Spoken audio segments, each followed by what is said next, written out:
حضرت سیدنا امام حسین رضی اللہ تعالیٰ عنہ کی شہادت کے حوالہ سے یہ اجتماع ہے۔ امت مسلمہ کچھ آزمائشوں کا شکار ہے، کچھ ہمارے ذہن اس طرح کے ہو گئے، عام آدمی سے لے کر بڑے آدمی تک کہ کوئی بات بڑی جلدی ہمارا ذہن قبول ہی نہیں کرتا۔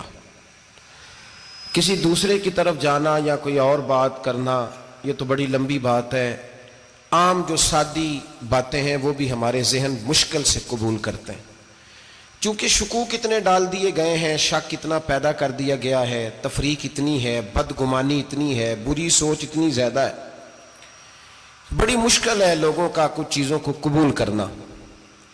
ہم لوگ جو ڈیوٹی کرتے رہتے ہیں تھوڑی تھوڑی، تو ہم اصل میں اذان دیتے ہیں، صرف اذان دیتے ہیں کہ چلو بتا دے لوگوں کو کہ نماز کا وقت ہو گیا ہے، باقی اس سے زیادہ ہم اپنی حیثیت نہیں سمجھتے۔ اذان دینا ذمہ داری ہے، تو اللہ تعالیٰ جب تک موقع دے گا اذان ہوتی رہے گی۔ کچھ لوگ صحابہ کے بارے میں کمزور جملے بولتے ہیں، غلط باتیں کرتے ہیں، کچھ اہل بیت نبوت کے بارے میں غلط باتیں کرتے ہیں، یہ صرف سنی ہے جو حق چار یار کا نعرہ بھی کھل کے لگاتا ہے اور یہ نعرہ حیدری یا علی بھی کھل کے لگاتا ہے۔ یہ اللہ نے صرف ہمیں مقام، وہ الگ بات ہے کہ ہم لوگ سننے کو تیار نہیں، سمجھنے کو تیار نہیں کہ اللہ نے ہمیں مرتبہ کتنا عطا فرمایا ہے۔ یہ صرف ہماری امام حسین کی شہادت کا کچھ تھوڑا سا پس منظر۔ شہادت ہمارے ہاں بیان ہوتی ہے اس انداز میں کہ لگتا ہے کہ کسی مظلوم بندے کو کسی نے پکڑا ہوا تھا تو وہ سارے اسے مار رہے تھے اور وہ منتیں کر رہا تھا کہ مجھے نہ مارو، اتنی ہائے ہائے کی جاتی ہے کہ محسوس ہوتا ہے کہ امام علی مقام بڑے پریشان تھے کہ کسی طریقے سے، اور ان کا خاندان بڑا تکلیف میں تھا کہ جلدی کہیں کربلا سے نکل جائیں۔ حالانکہ اس دھرتی پہ، اس کائنات پہ صبر، شجاعت، استقامت اور حوصلہ جس سے کائنات سیکھے گی وہ صرف امام حسین ہی ہے۔ اتنے بڑے صابر آدمی کے بارے میں اس طرح کا رویہ اختیار کرنا کہ وہ تو گویا اس طرح کر رہے تھے کہ بس کسی طریقے سے میری تو یہ امام حسین کی مظلومیت سنا کے لوگوں کو اس طرح کا کر دیا جاتا ہے، یہ انداز بتایا جاتا ہے کہ شاید واقعہ کربلا رونے دھونے کا نام ہے، حالانکہ بات یہ نہیں ہے۔ یزید کی لشکر جو امام حسین کے مقابلے میں آیا، امام حسین کے لشکر کی تعداد 72 تھی، تو یزید نے 22,000 آدمی، مجھے بتائیے 72 کا 22,000 سے کو مقابلہ ہوتا ہے؟ بولیے۔ عمر بن سعد نے پھر عبید اللہ ابن زیاد کو لکھا کہ 22,000 بندے تھوڑے ہیں، کچھ بندے زیادہ بھیج۔ تو عمر بن سعد کو عبید اللہ ابن زیاد کہنے لگے کہ تو پاگل تو نہیں ہو گیا، 72 کے لشکر کا 22,000 بھیجا، اور کتنا بھیجوں؟ تو اس نے کہا تمہیں یہ نہیں پتا یہ لوگ کون ہیں؟ یہ مولا علی شیر خدا کی اولاد ہے، ان میں ایک ایک شخص ایسا ہے جو 1,000 کے مقابلے میں لڑنا جانتا ہے۔ تو یہاں کمزوری دکھائی جاتی ہے، ہمارے بچے سمجھنے لگے ہیں کہ یہ شاید کوئی ایسی داستان ہے، اور اس طرح کا ماحول ٹی وی پہ میں دیکھ رہا تھا، اس طرح کا ماحول بنایا جاتا ہے جیسے کوئی خوف ہے، یعنی واقع کربلا کوئی ایسا واقعہ جسے دیکھ کے خوف طاری ہو جائے، بچے راتوں کو ڈریں، وہ اکیلے درخت دکھائے جا رہے ہیں اور تیر دکھائے جا رہے ہیں۔ او یار کیا قوم کی تربیت کر رہے ہیں؟ واقع کربلا حوصلے کا نام ہے، دلیری کا نام ہے۔ سنیں بات اصل میں کیا تھی، بڑے ٹھنڈے دماغ سے میری بات کو سمجھیے گا۔ حضرت مولا علی شیر خدا کے بعد مسلمانوں کے متفقہ امیر بنے تھے حضرت امیر معاویہ۔ انہیں امیر کس نے بنایا تھا؟ امام حسن نے، حضرت علی کے بڑے صاحبزادے۔ حضرت امام حسن نے ان سے صلح کی، انہیں خلافت دی، اور صحیح بخاری میں نبی پاک نے فرمایا تھا میرا بیٹا حسن سردار ہے، جب مسلمانوں کی جماعتوں میں لہو بہہ جائے گا تو حسن ان کی صلح کرا دے گا۔ وہ صلح امام حسن نے کرائی، جناب امیر معاویہ امیر بن گئے۔ حضرت امیر معاویہ رضی اللہ تعالیٰ عنہ بڑا پیار کرتے تھے نبی پاک سے، بڑا احترام کرتے تھے حضور کے خاندان کا۔ ان کی جو اجتہادی خطائیں ہیں وہ اپنی جگہ پہ موجود ہیں، چونکہ امام حسن نے ان سے صلح کر لی، لہذا ہم بھی ان کے بارے میں کوئی جملہ کہنے کے مجاز، ہماری مجبوری امام حسن ہے، اس لیے کہ جسے امام حسن صحیح کہے پھر امام حسن کے ماننے والے کو اسے غلط نہیں کہنا چاہیے۔ حضرت امیر معاویہ رضی اللہ تعالیٰ عنہ کا جب وصال ہوا تو حضرت امام حسن پہلے ہی ان سے وصال کر گئے، آپ کو زہر دے دیا کہ آپ شہید ہو گئے۔ امام حسین موجود تھے تو یزید کے بارے میں لوگوں نے کہا جناب امیر معاویہ سے کہ یہ ٹھیک ہے، مناسب ہے، اور بہادر ہے، دلیر ہے. وہ جو ہوتے ہیں نا خوش آمدی ٹولہ، ہمارے ملک میں جو اچھی خوشامد کرے اسے اچھی وزارت ملتی ہے، اچھی وزارت اسے دیتے ہیں. جو ذرا صحیح بدتمیز بھی ہو اور صحیح وکالت کرنے والا اسے وزارت صحیح دیتے ہیں. تو حضرت امیر معاویہ کے گرد بھی کچھ ایسے لوگ تھے، انہوں نے آپ سے کہا کہ یزید کو نامزد کر دیں. تو آپ نے یزید کو بلایا، حوالہ مجھ سے دیکھ لیجئے گا، بلا کے فرمایا کہ 3 بندوں کے سامنے اپنی خلافت پیش کرنا، اگر وہ تجھے مان جائیں تو امیر بن جانا، نہ مانے تو چپ کر کے گھر بیٹھ جانا. وہ 3 بندے کون ہیں؟ جناب عبداللہ ابن عباس، حضرت عبداللہ بن زبیر اور امام حسین رضی اللہ تعالیٰ عنہ. یہ وصیت فرمائی جناب امیر معاویہ. ہوا یہ کہ یزید جب امیر بنا نا، 2-3 چیزیں ہوتی ہیں جب کسی بندے کو قابو کرنا ہوتا ہے، 2-3-4-5 چیزیں ایسی ہوتی ہیں جس سے بندہ قابو آتا ہے. تو اس نے بھی فوری طور پہ، یزید نے دیکھا میرے لیے مسئلہ کیا بن سکتا ہے. ولید بن عتبہ اس وقت مدینے کا گورنر تھا. یزید نے اس کو خط لکھا کہ امیر عرب کا رواج آج بھی ہے کہ جب تک نئے خلیفہ کی بیعت نہیں ہو جاتی پرانے کے انتقال کی خبر ہی نہیں دیتے، اس کو رکھے رکھتے ہیں. یہ ان کا طریقہ ہے. وہ کہتے ہیں کہ ولی عہد اچھی طرح قبضہ کر لے پھر بتائیں گے. حضرت امیر معاویہ کا وصال ہو گیا، بتایا نہیں. یزید نے اب کیا کیا، چونکہ بڑا چلاک آدمی تھا، بڑا شاطر تھا، بڑا تیز تھا، بڑا عجیب اس کا مزاج تھا. یہ چلاک لوگ زندگی میں ہمیشہ دھوکہ کھاتے ہیں، چلاکیاں انسان کو گراتی ہیں اور اتنا منہ چھیل جاتا ہے کہ منہ پہچانا ہی نہیں جاتا. بندہ اپنے آپ کو رب رسول کے حوالے کر دے تو اللہ بڑی بہترین جزائیں عطا کرتا ہے. یہ لوگ تیزی دکھاتے ہیں بعض. تو یزید بھی تیزی دکھانے والا تھا. اس نے ولید کو خط لکھا کہنے لگا کہ فوری طور پہ عبداللہ ابن عباس کو بلاؤ اور اسے کہو میری بیعت کریں. یہ جو بیعت ہوتی تھی نا، یہ بھی سن لے کیا ہوتی تھی. یہ بیعت حلف ہوتا تھا، حلف کہ میں اللہ رسول کے نام پہ حلف دیتا ہوں کہ میں یزید کی اطاعت کروں گا، میں اس کے خلاف کوئی بغاوت نہیں کروں گا. کوئی یہ بیعت لوگ سمجھتے ہیں کہ بس ہاتھ پکڑنے کا نام بیعت تھا. اس بیعت کا متبادل جمہوری ملکوں کے اندر ووٹ آیا ہے، اس کا متبادل لفظ. تو کہا بیعت کرے. حضرت عبداللہ ابن عباس کو بھی بلاؤ، عبداللہ بن زبیر کو بھی بلاؤ، امام حسین کو بھی بلاؤ. امام حسین آدھی رات کے وقت بیٹھے تھے مسجد نبوی میں، چونکہ 5 نمازوں کی آپ امامت کرتے تھے. ہن اللہ خیر کرے جڑا نماز پڑھائے ہو مولوی تے جڑا ٹل پائے ہو پیر، جڑا مہینہ نہ نہائے چھوٹا پیر تے جڑا 6 مہینے نہ نہائے ہو بڑا پیر. کہتے بابا پہنچے ہیں، کڑے چھڑے جو پہن لیے. بھائی امام حسین تو نمازیں پڑھاتے تھے، مولا علی تو نمازیں پڑھاتے تھے، مسجد کے خطیب تھے. اب اس کو تو مولوی کہہ دیا جاتا ہے بیچارے کو. تو ملنگ کون ہوتا ہے جی؟ کہتے جڑا کپڑے کٹ پائے. کیا تماشا ہے، قوم جدھر دل کرتا ہے نکل جاتی ہے. امام حسین نماز پڑھا کے عشاء کی بیٹھے تھے جناب عبداللہ بن زبیر. عبداللہ بن زبیر کون تھے؟ یہ نبی پاک صلی اللہ علیہ وسلم پھپھی کے پوتے تھے اور جناب صدیق اکبر کے نواسے تھے. حضرت عبداللہ بن زبیر اور جناب زبیر بن عوام عشرہ مبشرہ صحابی ہیں، ان کے بیٹے تھے.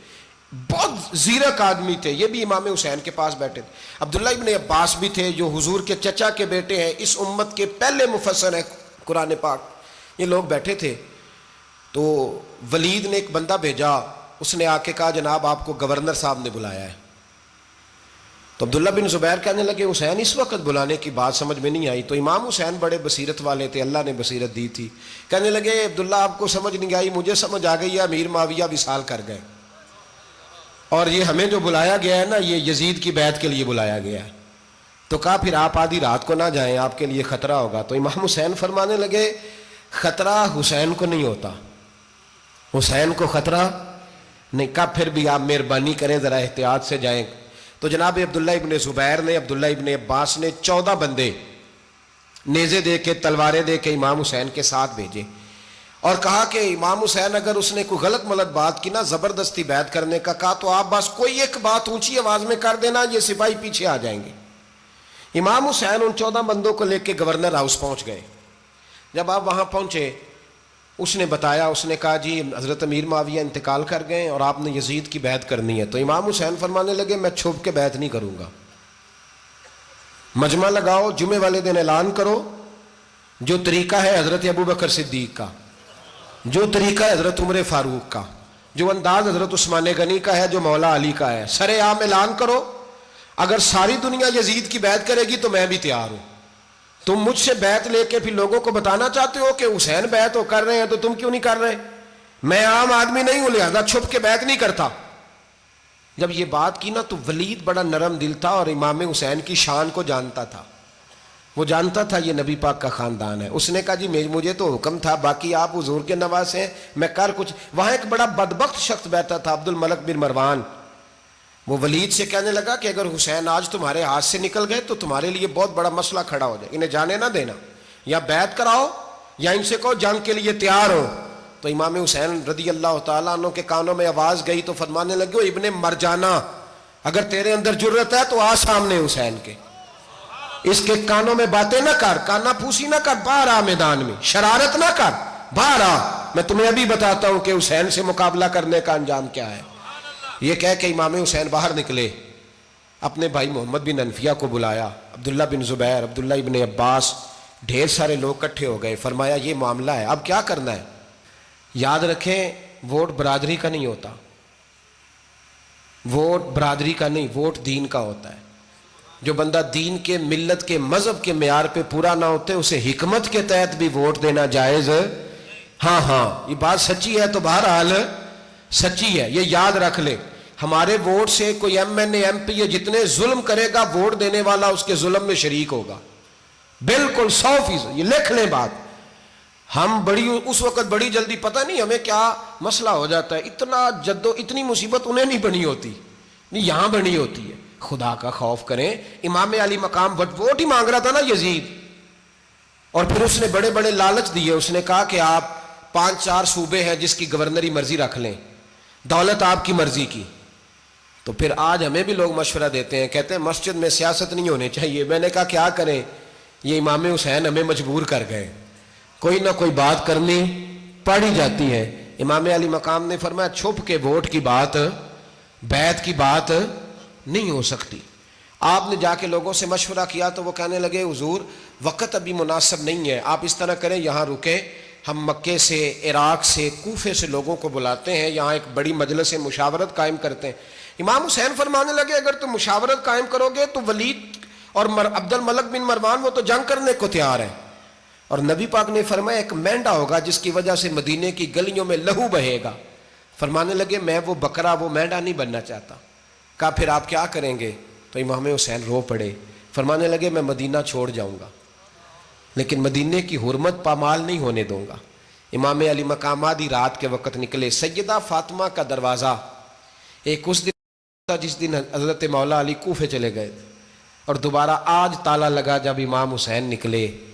آپ جنت البقیع کے پیچھے کھڑے ہو کے حضور کا روضہ دیکھنے لگے. اس وقت گنبد تو نہیں ہوتا تھا، روضہ دیکھنے لگے. نانا تیرے کرم کے خزینے کی خیر ہو، میں جا رہا ہوں تیرے مدینے کی خیر ہو. سارا خاندان لے گئے، مکے تشریف لے گئے. حج کے ایام قریب آنے والے تھے. امام حسین نے وہاں لوگوں سے باتیں کی. جب امام حسین وہاں سے پہنچے تو کوفے سے خط آنے لگے. کوفہ حضرت علی کا دارالخلافہ تھا، وہاں آپ کے محبین، پیار کرنے والے ڈھیروں تھے. انہیں خط لکھے کہ حضور آپ چپ کر کے بیٹھے ہوئے ہیں اور ہمارے اوپر یزید مسلط ہو گیا ہے. آپ اگر میدان میں نہیں نکلیں گے، آپ نہیں آئیں گے تو ہم اللہ کی بارگاہ میں شکوہ کریں گے کہ کوئی ہماری کمان کرنے کو تیار ہی نہیں ہوا. اور وہ خط 1 2 3 نہیں آئے، وہ خط اتنے تھے کہ 3 بوریوں میں بھرے تھے امام حسین نے، 3 بوریوں میں. اب مجبوری ہو جاتی ہے، حق کے لیے کئی دفعہ بات کرنا مجبوری ہوتی ہے. اگر نہیں کرے گا تو پھر اس کو بھی قبر میں جواب دینا پڑے گا. امام علی مقام رضی اللہ تعالیٰ عنہ نے مکے میں اب لوگوں کو جمع کیا مشورے کے لیے. ہر بندے نے کہا حضور وہ بلا تو رہے ہیں پر اپنے وعدوں کے پکے. بڑے کم لوگ ہوتے ہیں، بڑے کم لوگ، جسے زندگی ہو پیاری وہ یہیں سے لوٹ جائے. میرے قافلے میں شامل کوئی کم ظرف نہیں ہے. بڑے کم لوگ ہوتے ہیں جو ارادوں کے، وعدوں کے، ہمیشہ ساتھ چلنے کے پکے ہوتے ہیں. ورنہ بڑے لوگوں کو گرمی لگنے لگتی ہے، بڑے لوگوں کی مشکلات آتی ہیں، بڑے لوگ ایسے ہوتے ہیں جن کی مجبوریاں بن جاتی. کہا حضور وہ پکے نہیں، آپ نہ جائیں. ہر بندے نے کہا حالات ٹھیک نہیں، حالات گراؤنڈ ریالٹی صحیح نہیں. یہی مشورہ آج بھی ہر بندہ دیتا ہے، ابھی حالات نہیں. اتنے خراب حالات کبھی نہیں ہوئے تھے جتنے امام حسین کے دور میں تھے. لیکن فرمایا میں دین کے خلاف غلط حکمران کو مسلط ہونے کی اجازت غلط حکمران کو مسلط ہونے کی اجازت مزاحمت کروں گا، مخالفت کروں گا۔ امام کہنے لگے کوئی بات نہیں، وہ میرے ساتھ چلے نہ چلے لیکن میں کوفے جاؤں گا، وہ لوگ میرے ساتھ کھڑا ہونے کو تیار ہے تو وہ جھوٹ ہے یا سچ ہے پر میں چلوں گا۔ جب امام علی مقام نے اصرار فرمایا تو جو آپ کے قریبی صحابہ کرام کی اولادیں تھی ساری، یہ بھی اب بیماری ہے، کچھ لوگ کہتے ہیں جی صحابہ نہیں ساتھ چلے، تو میں کہتا ہوں اہل بیت نبوت کے تو کل افراد 21 تھے، تو 72 میں باقی اولادیں کس کی تھی؟ وہ ساری صحابہ کی اولادیں تھیں، وہ سارے۔ پتہ نہیں کیوں اس طرح کا فلسفہ بیان کیا جاتا ہے جس میں حالات خراب ہو۔ حضرت سیدنا امام علی مقام کو جب بہت زیادہ کہا گیا نا تو امام حسین رضی اللہ تعالیٰ انہوں نے فرمایا چلو میں ایک کام کرتا ہوں، مسلم بن عقیل کو بھیجتا ہوں، حضرت علی کے بھتیجے ہیں، امام حسین رضی اللہ تعالیٰ عنہ کے چچا کے بیٹے ہیں، حضرت عقیل کے صاحبزادے مسلم بن عقیل بڑے سمجھدار آدمی تھے، معاملہ فہم تھے، بڑے جری تھے، اتنا زبردست مشورہ کم لوگ دیتے ہیں جتنا حضرت مسلم بن عقیل دیتے تھے۔ ان کو بھیجا گیا کوفے۔ اب اس میں بڑی تفصیل ہے، وہ اپنے 2 بچے بھی لے گئے۔ جب وہ کوفے پہنچے نا تو کوفے پر جناب نعمان بن بشیر کی حکومت تھی، آپ گورنر تھے اور اہل بیت سے بڑی عقیدت رکھنے والے، نرم رویہ۔ عبید اللہ ابن زیاد کوفے کا گورنر نہیں تھا، یہ کسی اور علاقے کا تھا۔ جب آپ وہاں پہنچے تو نعمان بن بشیر نے دیکھا کہ حضرت مسلم بن عقیل آئے ہیں تو لوگ دوڑے ان کی بیعت کرنے، بھاگے، اتنے لوگ جمع ہوئے کہ ایک دن میں 17,000 آدمی نے بیعت کر لی۔ تو تمہیں پتہ ہے نا جڑا الیکشن لڑتا ہوتا ہے راتی جیت کے ہی سوندا ہے، وہ فاتح ہوتا ہے، ہر روز جیتتا ہے، پتہ اسی دن چلتا ہے جس دن الیکشن کا ریزلٹ اناؤنس ہوتا ہے۔ 17,000 آدمی ایک دن آیا۔ اب وہ جو امام مسلم بن عقیل کے وہاں نعرے لگانے والے تھے کہنے لگے حضور یہ پہلے دن کی کارکردگی ہے، 2-4 دن میں دیکھیے کیا ہوتا ہے۔ 2-4 دن میں کیا ہوا؟ 40,000 آدمی نے بیعت کر لی۔ اب وہ 40,000 بندہ تیار ہو گیا۔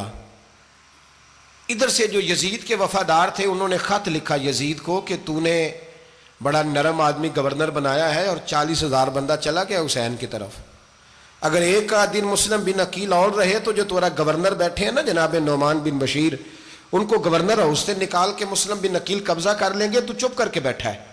یزید بڑا تیز تھا، اس نے ایک آدمی گھوڑے پہ دوڑایا۔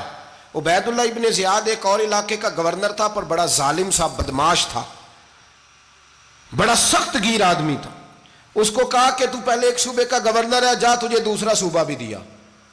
اس طرح کار فوری طور پہ کوفے پہنچ اور جا کے مسلم بن عقیل کو گرفتار کر، جو آدمی ان کا ساتھ پھر بھی دے اسے قتل کر دے۔ اس نے کیا کیا؟ وہ آدھی رات کو آیا، منہ چھپایا، جبہ پہنا، لوگ سمجھے امام حسین آ گئے۔ بہت سارے لوگوں نے اس کے نعرے بھی لگائے۔ وہ چپکے سے داخل ہوا اندر، اور چپکے سے داخل ہو کے اس نے سب سے پہلا کام یہ کیا کہ نعمان بن بشیر رضی اللہ عنہ کو معزول کیا، کوفے کے گورنر ہاؤس پہ قبضہ کیا۔ پھر اس نے اسی وقت سوئے ہوئے سرکردہ لوگ، جس طرح ایک گاؤں کا چودھری دوسرے کا محلے میں قبیلوں کے جو لوگ تھے چودھریوں کو بلایا، کچھ کو سزائیں دیں، کچھ کو سخت کہا، کچھ کو ان کے عیب گنوائے کہ وہ تمہارا فلانا مسئلہ پھر خراب کر دوں گا، بلیک میل کیا۔ صبح ہونے تک حالات اگر تم نے میرے قابو میں نہ کیے تو یاد رکھنا بڑا مشکل ہوتا ہے حق پہ کھڑا ہونا، بڑی چیزیں لوگوں کو یاد آتی ہیں، اللہ جانتا ہے۔ پہلے کچھ ہوتا ہے، بعد میں معاملہ کچھ ہوتا ہے۔ حضرت مسلم بن عقیل کے ساتھ جس دن عبید اللہ ابن زیاد آیا 40,000 کا لشکر تھا۔ اگلے دن صبح ہوئی، اگلے دن تو یہ حال ہو گیا کہ آپ جب کوفے کی جامع مسجد میں ظہر کی نماز کے لیے گئے تو 5-7 ہزار آدمی نماز پڑھنے آیا، اور جب مغرب کا وقت آیا تو لوگوں نے چند ہزار لوگ رہ گئے، نماز کی نیت باندھی۔ ایک مسئلہ بھی سمجھ میں آئے گا، لوگوں نے نماز کی نیت باندھی تو حضرت مسلم بن عقیل امامت کر رہے ہیں، ہاتھ باندھے ہوئے ہیں، تو بہت سارے لوگوں نے پیچھے ہاتھ چھوڑ دیے۔ ایک بندے نے دوسرے سے پوچھا وہ ہاتھ کیوں نہیں باندھتے؟ کہنے لگے اگر عبید اللہ ابن زیاد کے کسی بندے نے دیکھ لیا نا تو ہم اسے کہیں گے ہم تو نماز پڑھ ہی نہیں رہے تھے، ویسے ہی کھڑے تھے، ہاتھ ہی نہیں باندھے سرے سے۔ جب نماز کی امامت باندھی تو 10-11 صفیں تھیں۔ جب مسلم بن عقیل رضی اللہ تعالیٰ عنہ نے سلام پھیرا تو پیچھے بندہ ہی کوئی نہیں تھا۔ حضرت مسلم بن عقیل کو گرفتار کیا گیا۔ عرب کا رواج تھا دشمن کو سخت سزا دیں تاکہ باعث عبرت بنے۔ بہت اونچا